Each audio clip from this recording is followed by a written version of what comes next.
You don't need a glow up or lock in to rebrand yourself. You don't need to just change your behavior. You need to integrate those changes into your identity. Here's how to permanently rebrand your life and become the person you are meant to be. Your brand is your identity made visible. People talk about rebranding as if you can do it in 30 days. Lock in, go monk mode, and boom, you are a new person. But here's the truth. Your brand, the version others see, is the last thing to change. It's just the projection of your identity. You can't control perception until you first rebrand internally. People who truly rebrand themselves value commitment and integrity first over how they are perceived by others. They can endure being judged, misunderstood, or even ostracized while they quietly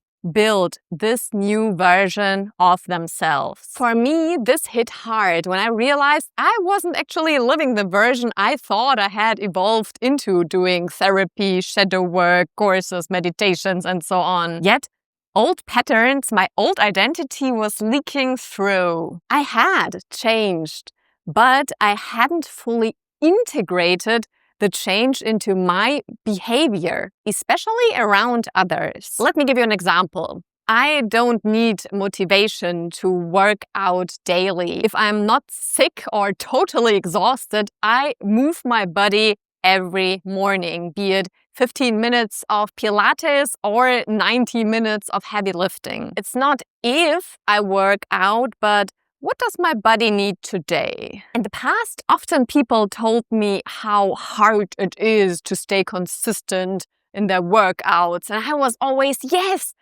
I'm gonna support you. Let me be your cheerleader. Let me be your accountability buddy. We're going to work out together. And most quit after a few sessions. And years later, they still complain about how hard working out is. And now they've also gained weight. And just a few months ago, I faced the same situation. I met a friend and they complained that they just hadn't worked out in months. I shortly felt this automatic urge to be the supportive cheerleader, the motivator. But my honest thought was, really?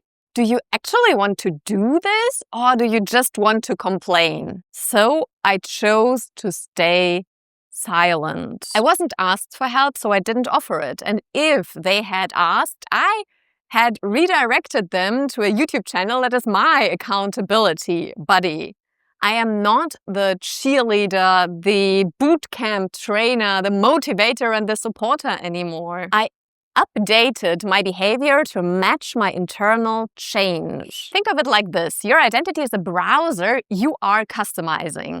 You download extensions, you tweak the settings, you change the theme. But if you don't hit the reload button, the changes won't take effect. The same goes for rebranding your life. You need to integrate what you downloaded into your identity and then update your behavior. So here's the thing. Integration is the difference between a temporary glow up and a lifelong transformation. It reveals where you're not done yet.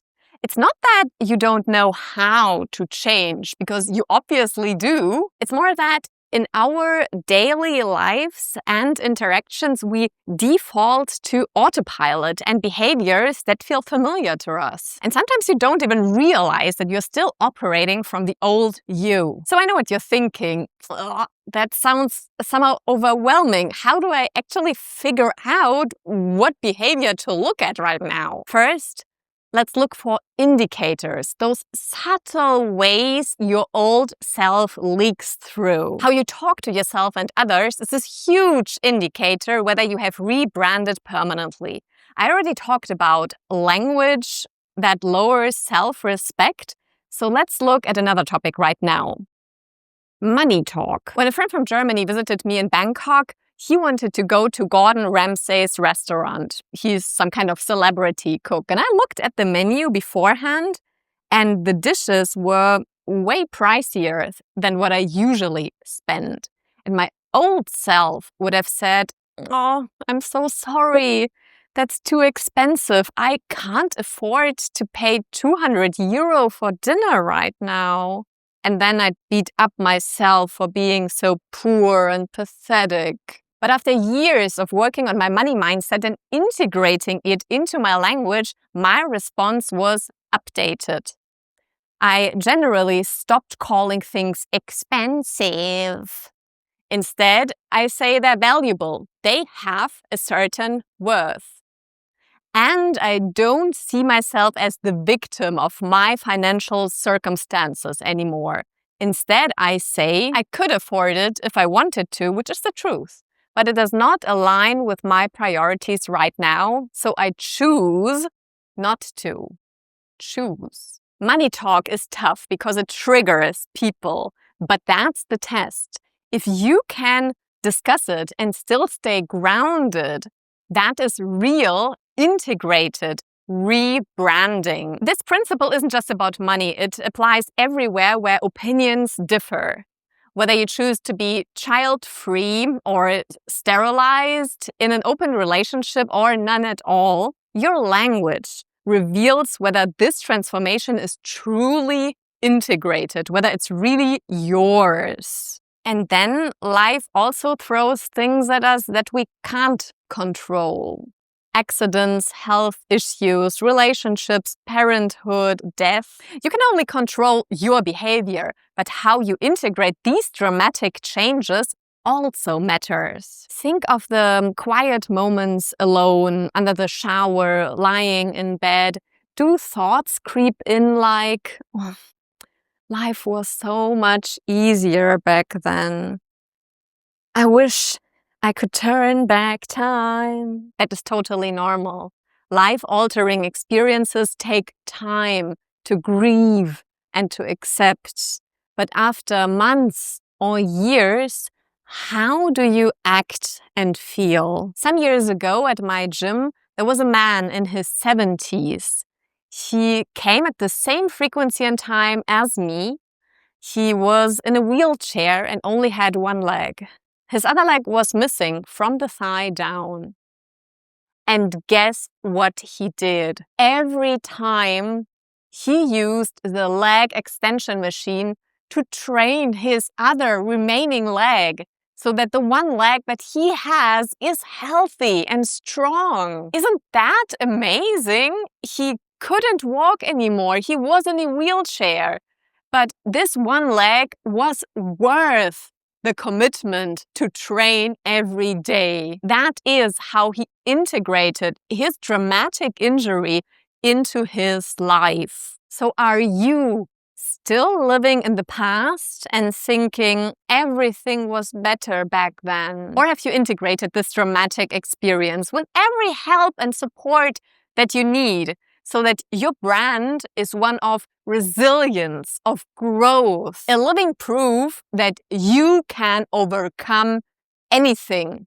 Another strong indicator is feeling embarrassed or ashamed. Have you ever felt ashamed of being you? Do you feel embarrassed when people talk about things you choose to do? Or are you afraid to do what you truly want to do? I have a dear friend who had a brain stroke at 27 years. She went through surgeries, misdiagnosis, she lost a family member.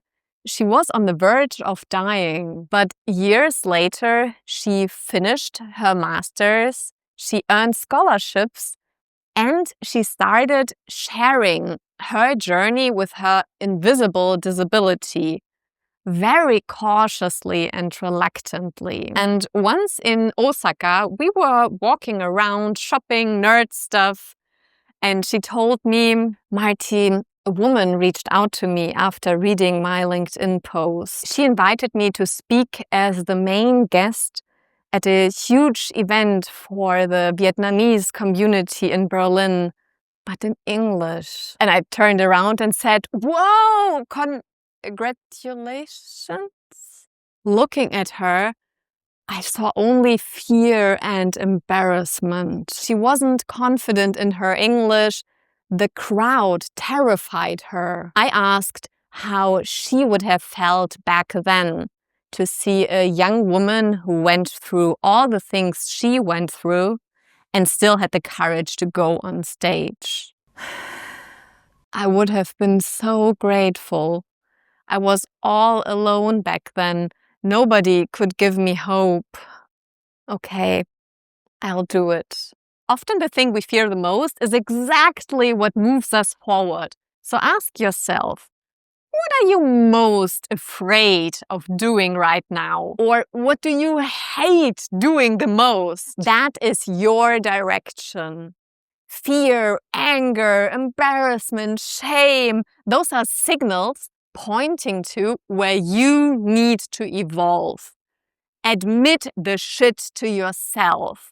I want you to use those emotions as fuel. Your brand is who you are, not who you pretend to be. If you avoid the life areas where you feel ashamed, embarrassed, afraid, you'll keep pretending until you burn out. Another sign that it's time to reload your existence is if you use other people's opinions as an excuse to leave things as they are. I was in a relationship for nearly 10 years, and on the outside it looked perfect. Adventurous, playful, loving. But the last few years didn't feel that way to me. However, this outward appearance kept me hoping, oh, if I just struggle long enough, do therapy courses, read books, then this will change, right? And in addition to that, opinions from my mother and others like, oh, he's perfect for you. He's intelligent, supportive, has a good job. Why would you leave? What have you done to make the relationship worse? I was ready to update my existence, but it took 4 more years to have this conversation that I feared the most. So when someone says, you don't need to change, you're perfect just the way you are, be cautious. Whether it's about your job, your relationship, your weight, most people who discourage changing don't do it for you, because change is most often exactly what we need, not what our environment wants. And yes, people around you might be disappointed and angry. You actually took action? Now I have to face my fears while you already changed your life. Oh. If you can't handle to be judged or misunderstood, you won't be able to rebrand your life permanently. I've heard it so many times from colleagues or people close to me. Oh, Marty, you and your strange clothes, you look kind of unprofessional. Oh, you like anime still? You and self-employment, okay. Until I became self-employed, time-independent, and location-independent. Ta-da! And now I don't have contact to those people. And honestly, I don't care, because our values were too different from the start. Looking at their life, they value security, stability, mediocrity, whereas I valued unconventionalism, adventure, experimentation.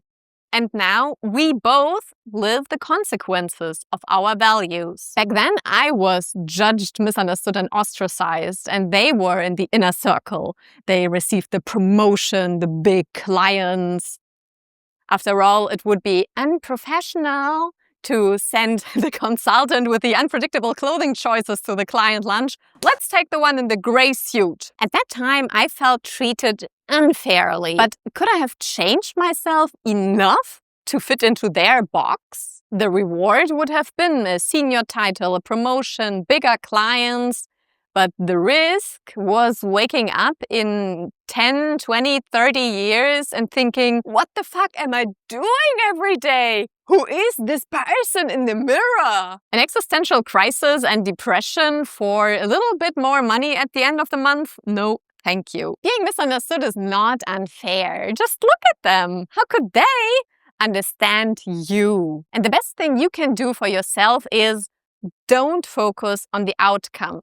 Because once you get going, you don't know where life will take you. Instead, pay attention to the small moments where you are rewarded for being the new you in real life. For me, that moment was at Bangkok airport after visiting friends. My hair was freshly dyed, I had fun makeup, a pink pants, a colorful bag, and I was waiting for a taxi at the exit. And then I heard a little German girl passing. Mama, guck mal, wie die aussieht! Mom, look at her, how she looks! I don't care if this was positive or negative, but I always wanted to be the crazy aunt brand. The one who shakes up the system, the one who shows children what else is also possible. At that moment, I was proof to that little girl that you can look however you want, no matter what the environment says. It's these small moments that matter and not the big goal in the end. These are the moments that show you that your updated self has become the new norm, so that the people around you only see the rebranded version of you, your new identity. This video showed you how to permanently rebrand yourself by fully integrating your new identity and updating your behaviors along the way. But if you're still feeling anxious, I'm not confident enough to start at all, I don't know if I can change, then go ahead and watch my other video. It's exactly for those moments where you feel that you lack the confidence to even go the first step.